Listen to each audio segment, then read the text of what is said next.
¿Alguna vez has sentido que le gritas al cielo y solo te responde el eco de tu propio dolor? Hay una herida secreta en el corazón del mundo. No se ve con los ojos, pero tú la sientes en el alma. Es ese vacío que aprieta por dentro cada vez que la injusticia parece ganar, cada vez que una de tus oraciones parece perderse en la nada.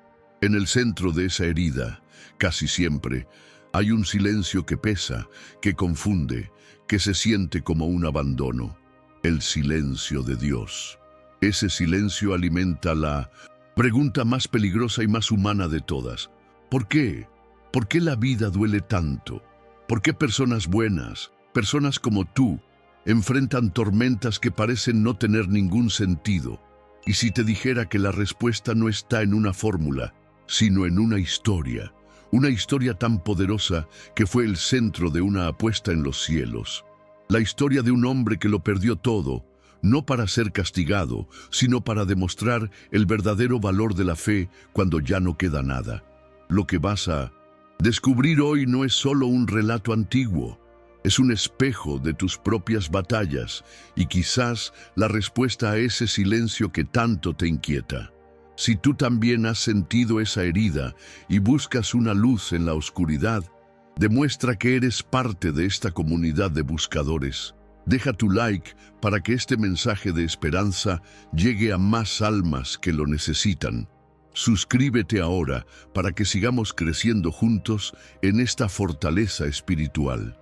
Y dime en los comentarios con total sinceridad, ¿cuál es la primera pregunta que le harías a Dios si lo tuvieras frente a ti? Tu respuesta es el primer paso. Ahora, prepárate.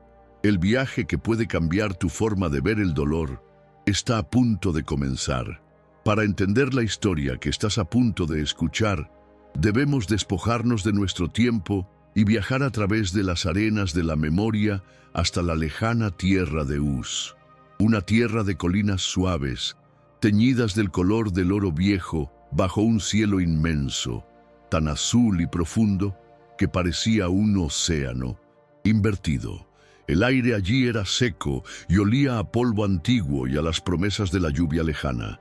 En esa tierra, bajo ese cielo, vivía un hombre cuyo nombre era Job. Pero describir a Job como un hombre bueno sería un insulto a la magnitud de su espíritu. Era el espejo de la perfección humana, un reflejo terrenal de lo que la rectitud en su forma más pura podía llegar a ser. Su figura era íntegra, sus hombros rectos, no por orgullo, sino por el peso de una conciencia limpia. Su mirada era serena y profunda, como los pozos que dan vida en el desierto, y en ella no había rastro de malicia.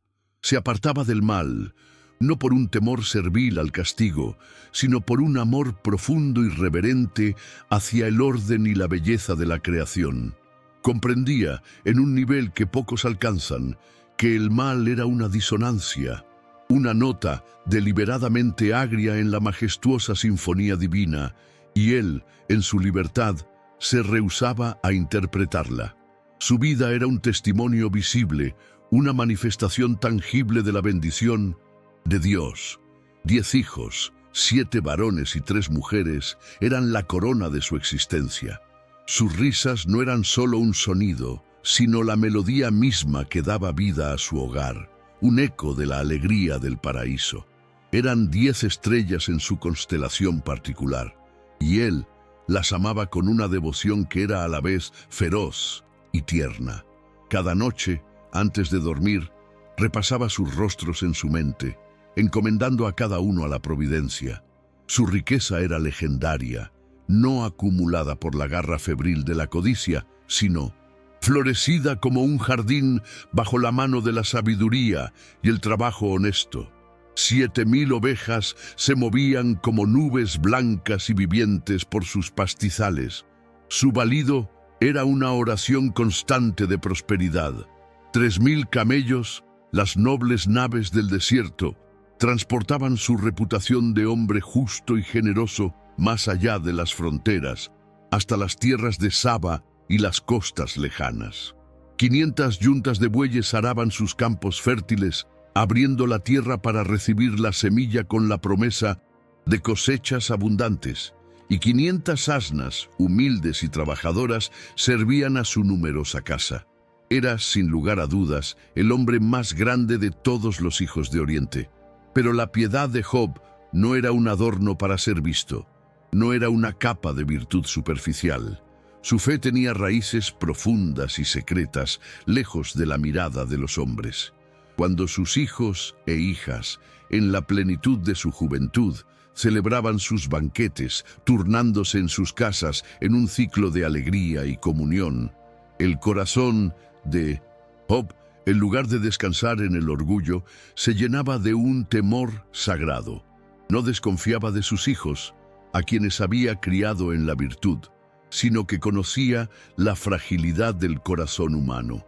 Por eso, al final de cada ciclo de fiestas, se levantaba de madrugada mucho antes de que el primer rayo de sol tocara las colinas.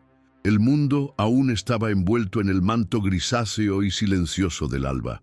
El aire era frío y puro, y allí, en esa hora sagrada, en la intimidad de la primera luz, ofrecía holocaustos, no uno por todos, sino uno por cada uno de sus hijos.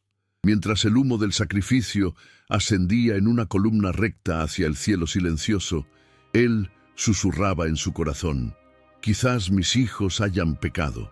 Quizás, en la alegría descuidada de sus corazones jóvenes, hayan albergado un pensamiento indigno contra Dios. Él purificaba con fuego y oración incluso los pecados que existían únicamente en su imaginación temerosa y amante. Construía día a día un cerco de protección espiritual, alrededor de su familia una muralla invisible de devoción inquebrantable. Su casa era un oasis de paz en un mundo a menudo hostil, su familia un jardín de alegría, su alma un santuario de fe inmaculada. Era un hombre completo, una bendición para sí mismo y para todos los que lo rodeaban.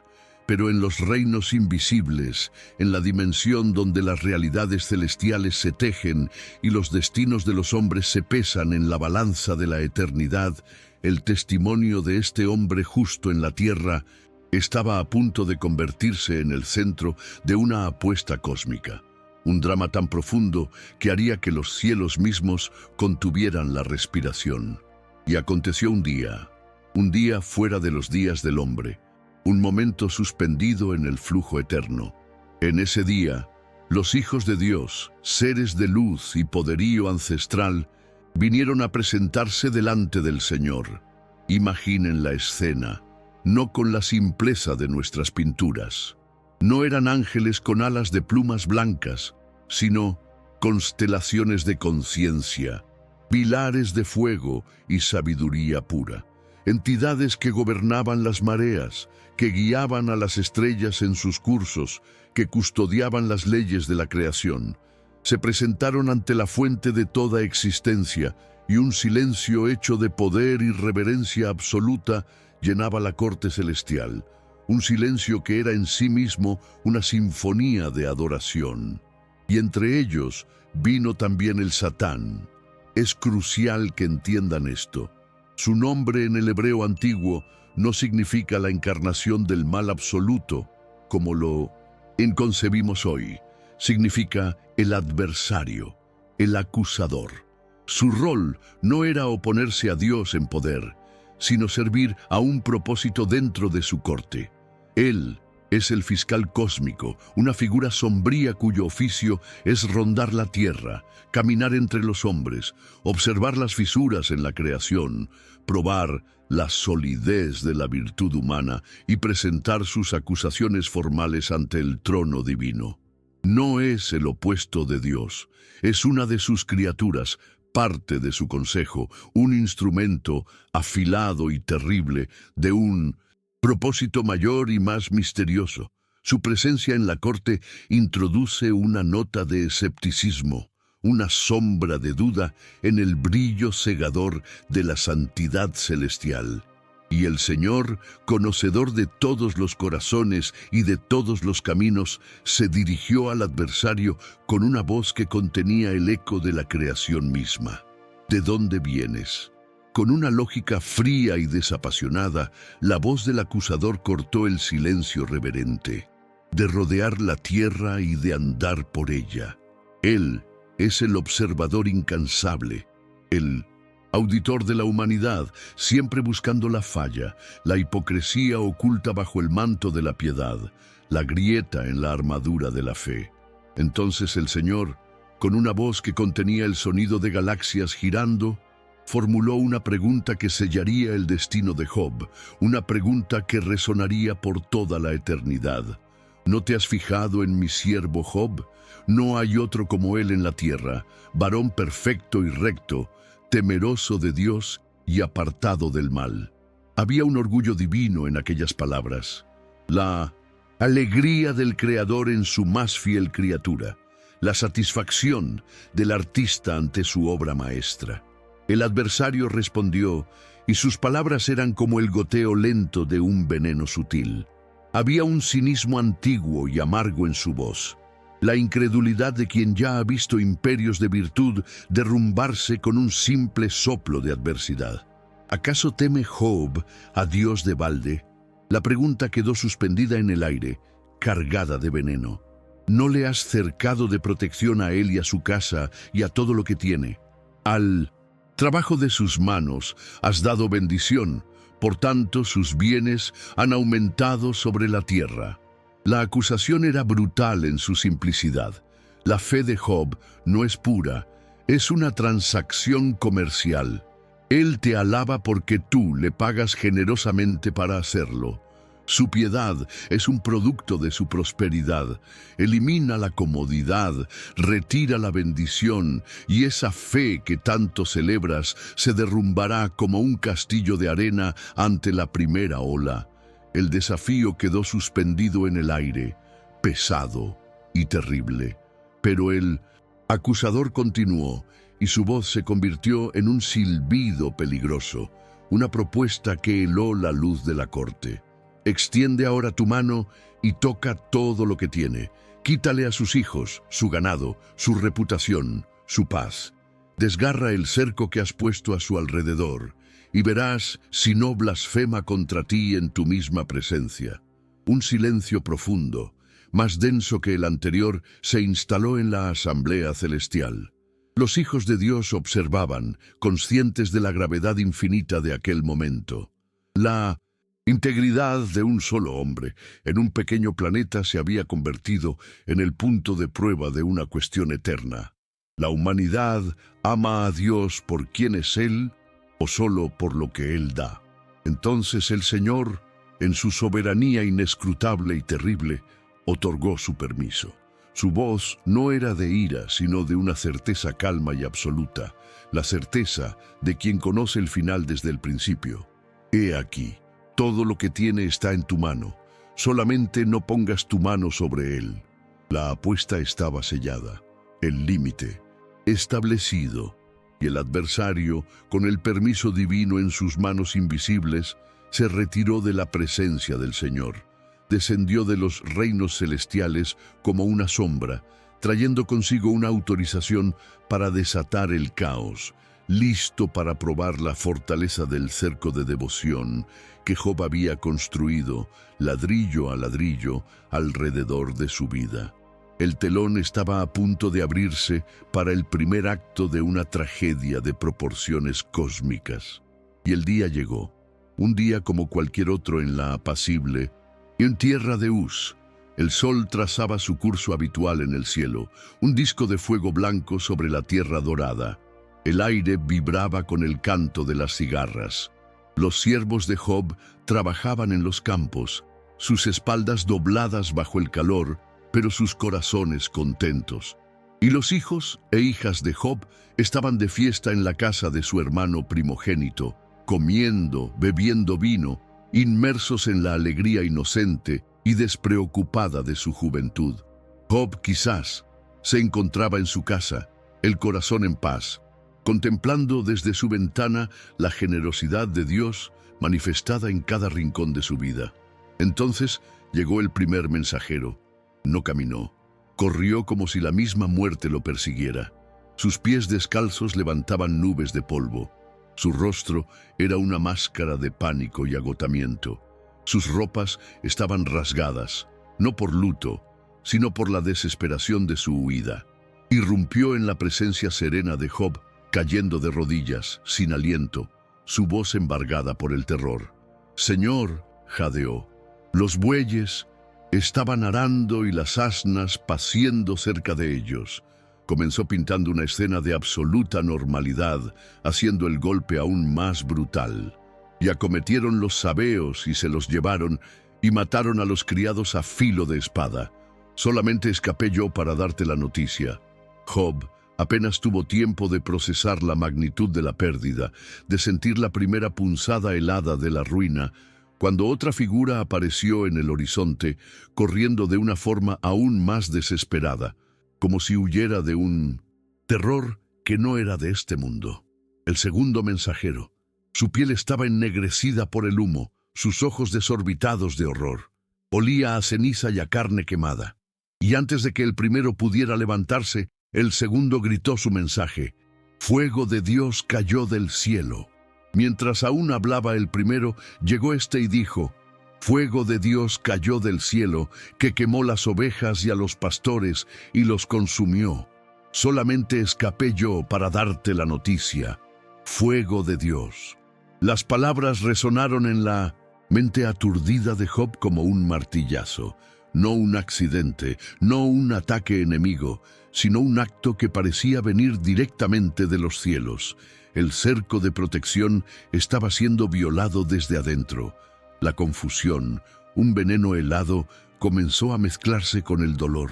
Y mientras él aún hablaba, tropezando con sus propias palabras, llegó el tercero. Un sobreviviente, un fantasma huido de una masacre. Su brazo sangraba profusamente y su mirada estaba perdida en la carnicería que acababa de presenciar. «Los caldeos», gritó, «hicieron 3 escuadrones y arremetieron contra los camellos y se los llevaron y mataron a los criados a filo de espada. Solamente escapé yo para darte la noticia». En cuestión de minutos, la obra de una vida entera de trabajo, sabiduría y piedad se había deshecho en polvo, sangre y cenizas. La riqueza que lo definía a los ojos del mundo, los siervos leales que eran como una extensión de su propia familia, todo, absolutamente todo, había sido barrido de la faz de la tierra. Job estaba de pie, pero el mundo giraba violentamente a su alrededor. El aire, antes lleno del aroma de la paz, ahora era pesado con el olor de la desgracia. Un silencio aturdido cayó sobre él, un zumbido en sus oídos que ahogaba cualquier pensamiento. Pero el adversario aún no había terminado. Había guardado su golpe más cruel, su arma más devastadora, para el final. Y mientras el tercer mensajero aún intentaba recuperar el aliento, llegó el cuarto. Este no corría, tambaleaba, como un hombre herido de muerte. Su rostro no era de pánico, sino de un dolor tan profundo, tan absoluto, que parecía haber quebrado algo fundamental dentro de él. Las lágrimas trazaban caminos sucios en su rostro, cubierto de polvo y escombros. Levantó la vista hacia Job y su voz no fue un grito, sino un susurro, un sonido quebrado, el sonido del fin de un mundo. «Tus hijos», comenzó, y cada palabra fue un cuchillo que se hundió lentamente en el corazón de Job. «Tus hijos y tus hijas estaban comiendo y bebiendo vino en casa de su hermano, el primogénito». Hizo una pausa, ahogado por la imagen. «Y he aquí que un gran viento vino del lado del desierto, un viento como nunca antes habíamos visto, un demonio de arena y furia, y azotó las 4 esquinas de la casa, la cual cayó sobre los jóvenes». El mensajero no pudo continuar. Su rostro se contrajo en una mueca de agonía. «Y han muerto». La palabra quedó flotando en el aire. «Muertos. Y solamente escapé yo para darte la noticia. Muertos. Todos ellos». sus 10 estrellas apagadas de un solo y brutal soplido, la melodía de su casa, silenciada para siempre, el futuro de su linaje, su herencia, su amor, enterrado bajo los escombros de una celebración. Este era un sufrimiento de otro orden. No era la pérdida de cosas, sino la aniquilación de una parte de sí mismo, la pérdida de su sangre, de su carne, de su amor, hecho vida. El silencio que siguió fue absoluto, más pesado que la tierra, más fuerte que cualquier grito imaginable. Entonces Job se levantó.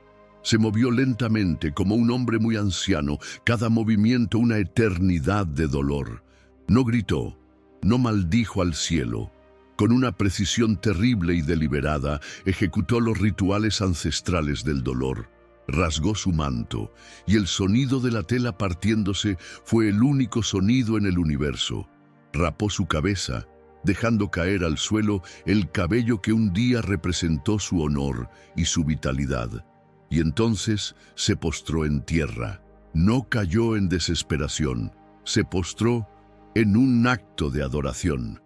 Con el rostro en el polvo del que venimos y al que todos hemos de volver, de sus labios rotos salieron las palabras que harían callar al cielo y al infierno, las palabras que sellaron la primera e incomprensible victoria de su fe. Su voz era un hilo, pero inquebrantable. Desnudo salí del vientre de mi madre, y desnudo volveré allá. El Señor dio, y el Señor quitó. Sea el nombre del Señor bendito.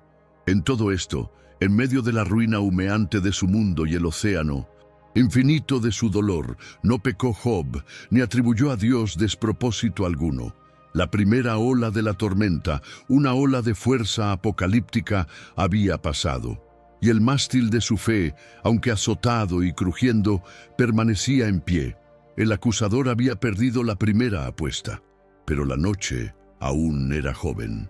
Y de nuevo hubo un día en la corte celestial. Los hijos de Dios se presentaron una vez más ante el Señor, y entre ellos, con una presencia aún más desafiante, estaba el adversario, el observador, incansable. La voz del Señor resonó, conteniendo no solo poder, sino la validación de la fe de su siervo. ¿No te has fijado en mi siervo Job? Que no hay otro como él en la tierra, varón perfecto y recto, temeroso de Dios y apartado del mal, y que todavía retiene su integridad, aun cuando tú me incitaste contra él para que lo arruinara sin causa. Pero el cinismo del acusador era un pozo sin fondo. La derrota solo había afilado su lógica cruel y su determinación. Piel por piel, replicó, evocando un antiguo y brutal proverbio. Todo lo que el hombre tiene dará por su vida. Su argumento era escalofriante. La pérdida externa es soportable. El dolor del alma es pasajero.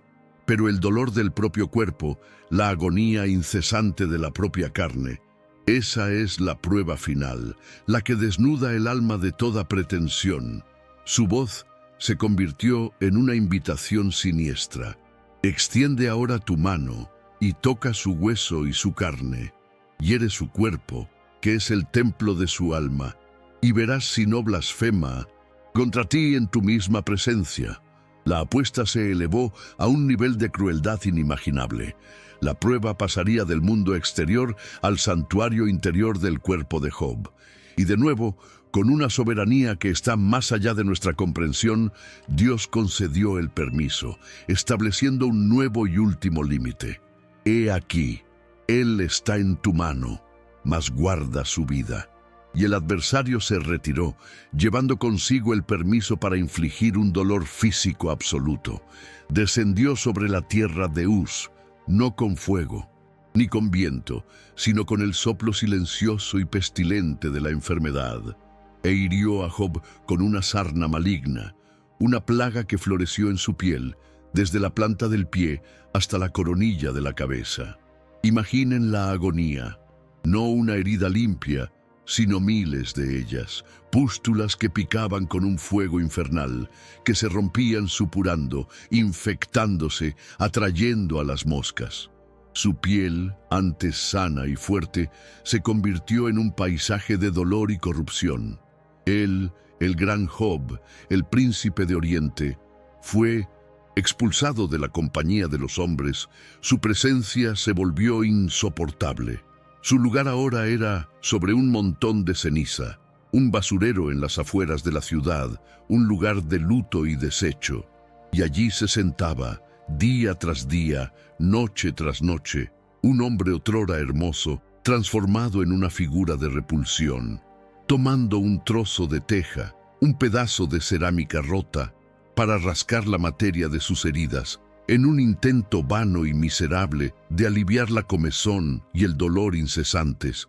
Y fue en este punto de degradación absoluta, cuando estaba más solo y abandonado que nunca, que la última voz de su mundo antiguo vino a él, su esposa, una mujer que también lo había perdido todo, que vio morir a sus 10 hijos, que vio su hogar derrumbarse y que ahora veía al hombre que amaba, al pilar de su vida, desintegrándose ante sus ojos.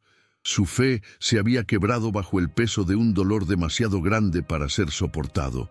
Miró a su marido, una masa de llagas y ceniza, y sus palabras no nacieron de la maldad, sino de una desesperación tan profunda que se había convertido en una especie de compasión distorsionada y terrible.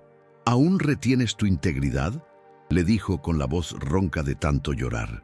Había un filo de amargura en sus palabras. Mírate, míranos. ¿De qué sirve esa fe tuya? Maldice a Dios y muérete. Pon fin a este sufrimiento sin sentido. Es la única misericordia que nos queda. Era la tentación final, la más sutil y dolorosa, venida no de un demonio, sino del amor que se había rendido al dolor. Pero Job, levantando la mirada de su propio infierno personal, respondió con una firmeza que parecía imposible. Su voz era débil, un susurro ronco, pero sus palabras eran fuertes como el acero. Como suele hablar cualquiera de las mujeres fatuas, has hablado. ¿Qué? ¿Recibiremos de Dios el bien y el mal no lo recibiremos? En todo esto no pecó Job con sus labios. Aceptó el dolor como había aceptado la alegría, como venido de la misma mano soberana. Se rehusó a simplificar a Dios, a reducirlo a un mero distribuidor de bendiciones a cambio de buen comportamiento. Se aferró a su integridad, incluso cuando su cuerpo lo traicionaba y el amor de su vida le ofrecía el dulce camino del olvido. La noticia de la calamidad de Job, una historia tan terrible que parecía un mito oscuro, viajó por el desierto, llevada por las caravanas y susurrada con espanto en las tiendas. Y llegó a oídos de 3 hombres, Elifaz de Temán, Bildad de Súa y Zofar de Naamat. Eran sus amigos, hombres de sabiduría, edad y posición. Y cuando oyeron todo este mal que le había sobrevenido, hicieron un pacto. Vinieron cada uno de su lugar, porque habían convenido en venir juntos para condolerse de él y para consolarle. Y viajaron, y al llegar, alzando los ojos desde lejos, vieron una figura sentada en la ceniza, apenas reconocible como humana. Y no lo conocieron. Ese montón de sufrimiento, esa ruina de hombre, no podía ser su amigo, el noble y vibrante Job. Y cuando se dieron cuenta de la horrible verdad, clamaron a gran voz y lloraron amargamente. Cada uno de ellos rasgó su manto y esparcieron polvo sobre sus cabezas hacia el cielo, en un gesto de dolor compartido. Y entonces hicieron la cosa más sabia y compasiva de toda esta historia. Se sentaron con él en tierra por 7 días y 7 noches. Y ninguno le hablaba palabra, porque veían que su dolor era, en verdad, muy grande. En ese silencio había solidaridad. En esa presencia muda había consuelo. Compartieron el peso insoportable de su dolor sin intentar explicarlo, sin tratar de resolverlo. Durante 7 días fueron amigos perfectos, pero el silencio, como una represa, no puede contener un océano de dolor para siempre, y al cabo del 7º día la represa se rompió. Y fue Job quien la quebró. Abrió su boca, y lo que salió no fue una oración ni una blasfemia, fue un lamento, un grito de angustia existencial que ha resonado a través de los siglos, el aullido de un alma al límite de la existencia. Perezca el día en que yo nací, y la noche en que se dijo, varón es concebido. Sea aquel día sombrío, y no cuide de él Dios desde arriba, ni claridad sobre él resplandezca. ¿Por qué no morí yo en la matriz, o expiré al salir del vientre? ¿Por qué me recibieron las rodillas y aquellos pechos para que mamase? Pues ahora estaría yo yaciendo y reposaría, dormiría, y entonces tendría descanso. Maldijo el hecho de su propio nacimiento, deseó el no ser, el olvido absoluto de la tumba, y fue este grito de dolor crudo y honesto lo que abrió la puerta para que sus amigos comenzaran a hablar, y con las mejores intenciones dijeron las peores cosas posibles. Elifaz, el mayor, el místico, comenzó. Su voz era suave, casi paternal, pero sus palabras eran como sal en las heridas abiertas de Job. Habló de una visión nocturna, de un espíritu que pasó por su rostro y le susurró un secreto divino. ¿Será el hombre más justo que Dios? ¿Será el varón más limpio que el que lo hizo? Y entonces aplicó su fría teología. ¿Recuerda ahora qué inocente se ha perdido? ¿Y en dónde han sido destruidos los rectos? Como yo he visto, los que harán iniquidad y siembran injuria, la ciegan. El mensaje era claro, aunque velado en una piedad sofocante. Job, si estás sufriendo de esta manera, es porque has pecado. Dios es justo. La matemática divina es simple. El sufrimiento es el resultado directo del pecado. Arrepiéntete de tu pecado secreto y Dios te restaurará. Era la teología de la retribución, una visión del mundo limpia, ordenada, predecible y terriblemente cruel. Una teología que funciona muy bien cuando se mira el sufrimiento de los demás desde la distancia, pero que se hace añicos cuando el dolor llama a nuestra propia puerta. Y así comenzó el torbellino de los diálogos. Un debate torturante donde el consuelo se convirtió en acusación y la amistad se transformó en un tribunal.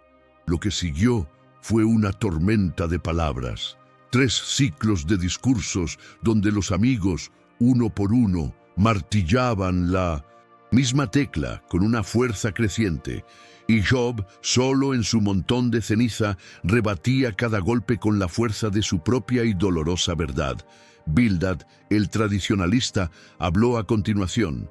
No tenía la sutileza de Elifaz, era directo, casi brutal, apelando a la sabiduría de los antiguos. ¿Hasta cuándo hablarás tales cosas?, le espetó a Job. ¿Acaso pervierte Dios el derecho o pervierte el Todopoderoso la justicia? Si tus hijos pecaron contra Él, Él los echó en el lugar de su pecado. Ni siquiera dudó en culpar a los niños muertos para probar su punto. Su mensaje era idéntico. Dios es justo, tus hijos murieron, luego pecaron. Tú sufres, luego has pecado. Busca a Dios, sé puro, y Él restaurará tu prosperidad. Su lógica era impecable, y su corazón de piedra. Zofar, el dogmático, fue el más cruel de todos. Acusó a Job no solo de pecado, sino de arrogancia y de palabras vanas. ¿Quién diera que Dios hablara y abriera sus labios contigo?, se burló. Sabe, por tanto, que Dios te ha castigado menos de lo que tu iniquidad merece. Para Zofar, el sufrimiento apocalíptico de Job ni siquiera era el pago completo por sus supuestos crímenes. Era, de hecho, un descuento divino. Y Job, rodeado por estos consoladores que se habían convertido en sus verdugos espirituales, respondió. Su voz era una mezcla de sarcasmo amargo, angustia infinita y una fe obstinada que se negaba a morir. Ciertamente vosotros sois el pueblo, y con vosotros morirá la sabiduría, ironizó. Pero su ironía pronto dio paso a su dolor crudo. Se volvió hacia el cielo, ignorando a sus amigos, hablando directamente con el silencio que lo oprimía. Defendió su inocencia. No que fuera perfecto, sin pecado, pero sabía en el fondo de su alma que no había cometido ningún mal que justificara aquella aniquilación total. Se sentía como un blanco en el campo de tiro de Dios. «Porque las saetas del Todopoderoso están en mí», gritó, «cuyo veneno bebe mi espíritu, y terrores de Dios me combaten». Su gran angustia no era la enfermedad o la pérdida material. Era el silencio de Dios. Era la sensación de ser juzgado y condenado sin un juicio, sin una acusación clara. Su mayor deseo era tener su día en la corte celestial. «¿Quién me diera el saber dónde hallar a Dios?», lamentó. «Yo iría hasta su silla, expondría mi causa delante de él y llenaría mi boca de argumentos». Y en medio de este torbellino de desesperación brillaron algunas de las estrellas más luminosas de la fe en toda la Escritura. En un momento de claridad profética, Job miró más allá de sus amigos, más allá de su sufrimiento, y declaró con una certeza que desafiaba su propia realidad: «Yo sé que mi Redentor vive y al fin se levantará sobre el polvo, y después de deshecha esta mi piel, en mi carne he de ver a Dios». Y en otro momento, en un acto de abandono total y confianza ciega, pronunció el lema de toda fe que es llevada al límite absoluto: «He aquí, aunque Él me matare, en Él esperaré». No es una esperanza de liberación, sino una confianza inquebrantable en la persona de Dios, incluso si esa persona parece ser la fuente de su dolor. Los amigos no entendieron. Para ellos, esto era solo una prueba más de la terquedad de Job. Sus discursos se volvieron más ásperos, más acusadores. Empezaron a inventar pecados específicos que Job debía haber cometido: maltratar a los pobres, negar agua a los sedientos, oprimir a las viudas. Construyeron un monstruo a partir de su teología y trataron de forzar a Job a usar esa máscara. Pero Job se negó. Se aferró a su experiencia, a su verdad, a su integridad. Permaneció solo, un hombre en harapos, luchando no solo contra el dolor y la enfermedad, sino contra la piedad sofocante de sus amigos y, sobre todo, contra el silencio ensordecedor de un Dios al que, a pesar de todo, se negaba a abandonar. Y cuando las palabras de los tres amigos y las respuestas de Job se agotaron, un silencio tenso cayó de nuevo sobre el montón de ceniza. El debate había llegado a un punto muerto. Fue entonces cuando se escuchó una nueva voz, la voz de Eliú, un joven que hasta entonces solo había observado, conteniendo su impaciencia y su ira. Estaba enojado con Job por justificarse a sí mismo en lugar de a Dios. Y estaba enojado con los amigos por no haber encontrado una respuesta y, aún así, haber condenado a Job. Eliú habló con la pasión y la arrogancia de la juventud, ofreciendo una nueva perspectiva. Sugirió que el sufrimiento tal vez no fuera punitivo, sino preventivo o educativo, que Dios usa el dolor para librar su alma del sepulcro y su vida de que perezca a espada. Sus palabras fueron un puente, una transición, el último discurso humano antes de que el cielo mismo rompiera su silencio de una manera aterradora. Y entonces sucedió. No fue una voz suave, no fue un ángel que descendió con un mensaje de paz. Desde el norte, una oscuridad antinatural comenzó a formarse en el horizonte. El viento, que antes era una brisa desolada que levantaba ceniza, comenzó a aullar, ganando fuerza, girando sobre sí mismo. Las nubes se adensaron, formando un embudo oscuro y atronador, un vórtice de poder inimaginable que descendía de los cielos y tocaba la tierra, levantando polvo y piedras en su furia. Y desde dentro del torbellino, desde el corazón mismo de la tormenta, una voz habló, la voz de Dios. Y no era la voz de un consolador gentil, ni la de un juez en su tribunal. Era la voz del Creador del universo, y estalló con una fuerza que hizo temblar el mismo suelo. Y lo primero que dijo esa voz no fue una respuesta, sino una pregunta, un desafío que puso a Job y a toda la humanidad en su debido lugar. ¿Quién es ese que oscurece el consejo con palabras sin sabiduría? Ahora ciñe como varón tus lomos. Yo te preguntaré y tú me contestarás. Lo que siguió fue la más magnífica y humillante lección de cosmología jamás impartida. Dios no abordó directamente la cuestión del sufrimiento de Job, no explicó la apuesta celestial. En cambio, llevó a Job a un recorrido vertiginoso por la creación, revelando su sabiduría y poder infinitos en contraste con la ignorancia finita del hombre. ¿Dónde estabas tú cuando yo fundaba la tierra? Házmelo saber si tienes inteligencia. ¿Quién ordenó sus medidas, si lo sabes? ¿O quién extendió sobre ella cordel? ¿Sobre qué están fundadas sus bases? ¿O quién puso su piedra angular cuando alababan todas las estrellas del alba y se regocijaban todos los hijos de Dios? Dios lo cuestionó sobre los misterios del mar. ¿Quién encerró con puertas el mar cuando se derramaba saliéndose de su seno? Lo interrogó sobre la luz y las tinieblas. ¿Has mandado tú a la mañana en tus días? ¿Has mostrado al alba su lugar? Lo confrontó con los misterios del clima y los cielos. ¿Has entrado tú en los tesoros de la nieve o has visto los tesoros del granizo? ¿Podrás tú atar los lazos de las Pléyades o desatarás las ligaduras de Orión? Con cada pregunta, Job se encogía. Con cada demostración del poder divino sobre la naturaleza, su propio dolor, aunque inmenso, se colocaba en una nueva y vasta perspectiva. Él quería poner a Dios en el banquillo de los acusados, pero ahora se daba cuenta de que ni siquiera tenía el conocimiento para formular la primera pregunta al juez del universo. Entonces Dios lo llevó a un zoológico de criaturas salvajes, indomables, que existen más allá del control y el propósito humano. El león salvaje, el cuervo, la cabra montés, el asno montés, el caballo de guerra que se ríe del miedo. Y finalmente Dios le presentó dos criaturas que eran la encarnación misma de su poder indomable sobre un mundo que no fue hecho solo para la comodidad del hombre. Primero, Behemoth. He aquí ahora a Behemoth, el cual hice como a ti. Hierba come como buey. Su fuerza está en sus lomos y su vigor en los músculos de su vientre.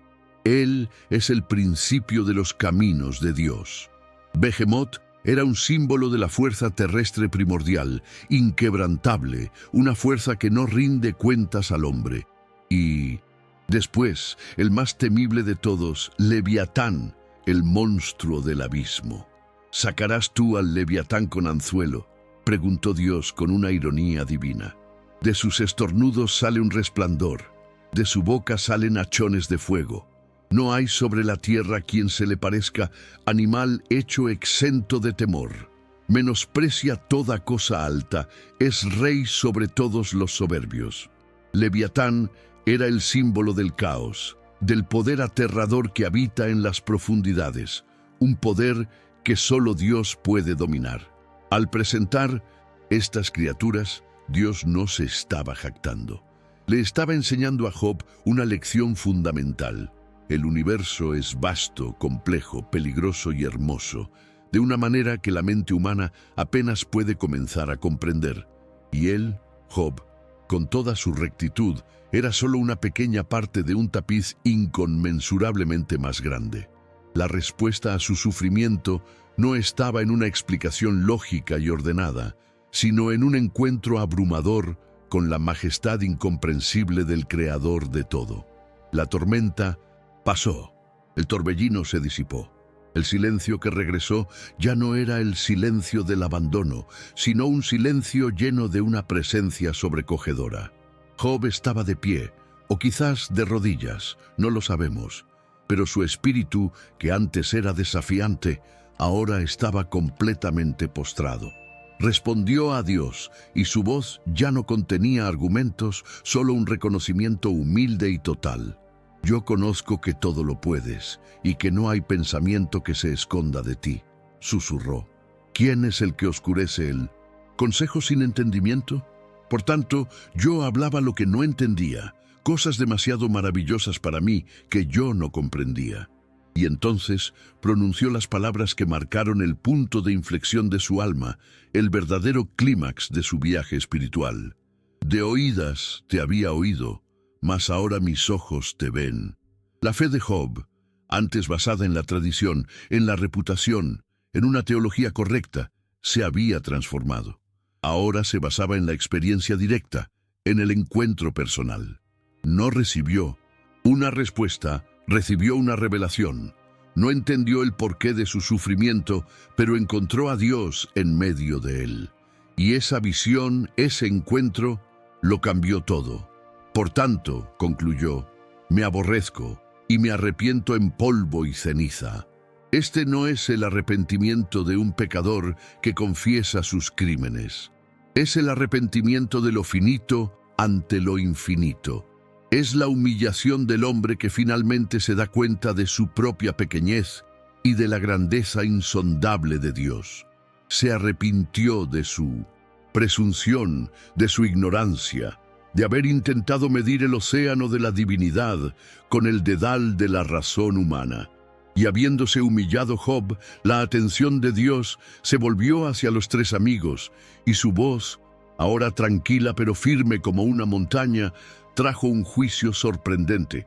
Mi ira se encendió contra ti, Elifaz, y tus dos compañeros, dijo el Señor, porque no habéis hablado de mí lo recto, como mi siervo Job. Este es uno de los giros más impactantes de la historia.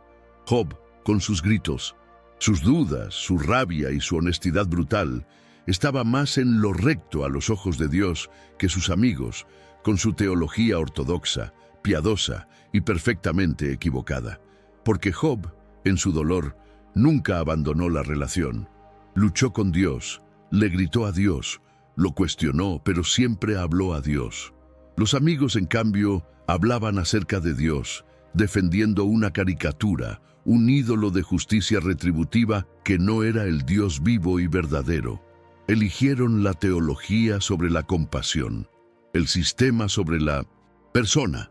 Dios entonces les ordenó que tomaran sacrificios y fueran a Job, y que Job orara por ellos para que fueran perdonados. Y Job, el sufriente, se convirtió en el intercesor. El hombre que necesitaba sanación se convirtió en el agente de sanación para aquellos que lo hirieron con sus palabras. Y oró por sus amigos, y el Señor aceptó la oración de Job, y entonces el Señor quitó la aflicción de Job. La Escritura dice que aumentó al doble todas las cosas que habían sido de Job. 14,000 ovejas, 6,000 camellos, 1,000 yuntas de bueyes y 1,000 asnas. Y vinieron a él todos sus hermanos y hermanas y los que antes le habían conocido, y comieron con él pan en su casa, y le consolaron de todo aquel mal que el Señor había traído sobre él. Y le nacieron otros 7 hijos y otras 3 hijas. Y llamó el nombre de la primera, Yemima, que significa paloma. El de la segunda, Sesia, canela, una especia perfumada. Y el de la tercera, Keren Hapuk, frasco de cosmético, que realza la belleza. Y no había mujeres tan hermosas en toda la tierra como las hijas de Job, y les dio su padre herencia entre sus hermanos, un acto de amor y reconocimiento inusual para la época. Después de esto, vivió Job 140 años, y vio a sus hijos y a los hijos de sus hijos hasta la 4ª generación. Y murió Job, viejo y lleno de días. Y así la tormenta de Job se calma, y quizás una pequeña tormenta dentro de nosotros también encuentre un poco de paz. ¿Te das cuenta? El viaje de Job nos enseña la lección más difícil y a la vez la más liberadora de todas. La respuesta a nuestro sufrimiento no es una explicación, sino una presencia. No es un por qué, sino un contigo. Dios nunca le explicó a Job el motivo de su dolor, pero se le reveló en medio de él, y eso fue suficiente. Quizás tu vida ahora mismo tenga preguntas sin respuesta. Quizás has mirado tu propio torbellino sintiéndote pequeño y olvidado. La historia de Job es la prueba de que Dios no teme a tus preguntas, ni a tu rabia, ni a tu dolor. Él prefiere tu honestidad brutal a tu silencio piadoso. El simple hecho de que te hayas quedado hasta el final de este viaje dice mucho de tu alma. Dice que eres alguien que busca más que respuestas fáciles. Formas parte de un grupo de personas que tienen el coraje de mirar el misterio y no apartar la vista. Y eso, mi amigo, mi amiga, es el inicio de la verdadera sabiduría. Si esta reflexión tocó tu corazón de alguna manera, deja tu like para que sepamos que este contenido tiene valor para ti. Y suscríbete al canal si aún no lo has hecho para que sigamos explorando juntos los profundos misterios de la vida y de la fe. Antes de irte, comparte en los comentarios cuál fue la parte de esta historia que más resonó en ti. Leer tu experiencia nos conecta y nos fortalece como comunidad. Recuerda, no te defines por tus pérdidas, sino por la manera en que te levantas. Que la paz que Job encontró después de la tormenta, una paz que no viene de la comprensión, sino de la confianza, encuentre también un lugar para reposar en tu corazón. Hasta nuestro próximo viaje. Quédate en paz.